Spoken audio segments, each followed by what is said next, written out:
এই মাইকম্যানকে বলবো, এই ক্যামেরাম্যানকে বলবো, আজকে উপস্থিত আপনাদেরকে বলবো এবং আমার নিজেকে বলবো, যা হয়েছে হয়েছে। সূরা ফুরকানের ওই আয়াতের আহ্বানের দিকে আসি আমরা সবাই।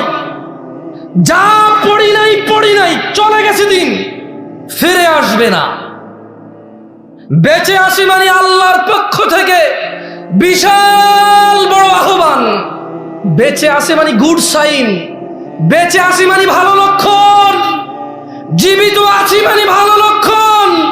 কারণ তিনি সুবহানাহু ওয়া তাআলা বলছেন ইল্লা মান তাব, অতঃপর যে অপরাধ থেকে ফিরে আসে, তওবা করে, ওয়া আমানা, ঈমান আনে, ওয়া আমিলা আমালান সালিহা, এবং ভালো কাজ করে, ফাউলাইকা ইউবাদদিলুল্লাহু সাইয়্যাতিহিম হাসানাত, যে লোকটা খারাপ থেকে ফিরে আসে, ঈমান আনে, ভালো কাজ করে, তার আগের যত পাপ আছে আল্লাহ নেকিতে পরিবর্তন করে।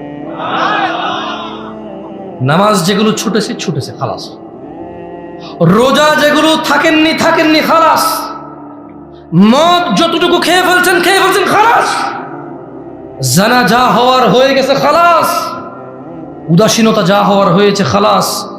এইখান থেকে এখন উঠবেন, সোজা বাসায় যাবেন, কাপড় চোপড় নষ্ট হলে পরিবর্তন করবেন, গা নষ্ট হলে গোসল করবেন, ভালো জামা কাপড় পরবেন, আর যদি পবিত্র হয় খালাস লাগবে না, ওযু করবেন, 4 রাকাত ইশা আদায় করবেন, যেটা আজকের এসা ছুটে গেছে।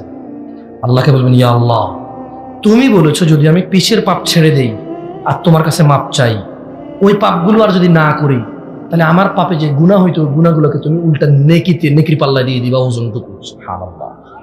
সো ইয়া আল্লাহ, আমি বেঁচে আছি মানে ভালো লক্ষণ। জামশেদ মজুমদার বলেছে। জামশেদ মজুমদার তোমার কোরআনুল কারীমের সূরা ফুরকানের আয়াত পড়ে বলেছে যে বেঁচে থাকা হচ্ছে পৃথিবীর সবচেয়ে ভালো লক্ষণ, কারণ জীবিত মানুষ একমাত্র পারে তার গুনাহকে নেকিতে পরিবর্তন করতে। জীবিত মানুষ আল্লাহর কাছে তওবা করতে পারে, ক্ষমা চাইতে পারে, ফিরে আসতে পারে, ইবাদত করতে পারে, ভালো কাজ করতে পারে, সংশোধন হইতে পারে। মৃত মানুষ পারে না। যে মরে গেছে তার শেষ, তার আর কিচ্ছু করার নাই এই পৃথিবীতে। আল্লাহ আমাদেরকে বোঝার তৌফিক দান করুন।